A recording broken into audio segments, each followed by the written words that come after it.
जंगलातल्या वाघोबाला लागली कसली चाहूल, मनी माऊ येत होती अलगट टाकीत पाऊल, अलगट टाकीत पाऊल. वाघोबा म्हणाला, कोण ग तू आलीस इथे कशी? माऊ म्हणाली, विसरलास के मी तर तुझीच मावशी, अरे मी तर तुझीच मावशी. लखलख डोळे, तीक्ष्ण नाक, लांबच लांब मिशा, समोर उभे राहता वाटे आरसाच मधोमध जसा, आरसाच मधोमध जसा. सारखे सारखे आहेत ना आपल्या दोघांचे पंजे, पाठीवरचे पट्टे सुद्धा सारखेच तुझे नि माझे, अरे सारखेच तुझे नि माझे.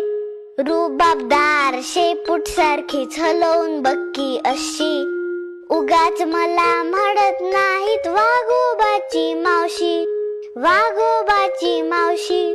धिटुकल्या माऊचं बोलणं ऐकून वाघोबाला वाटली मज्जा, न राहून शेवटी बिचारा लागला सुखदा खदा, लागला सुखदा खदा.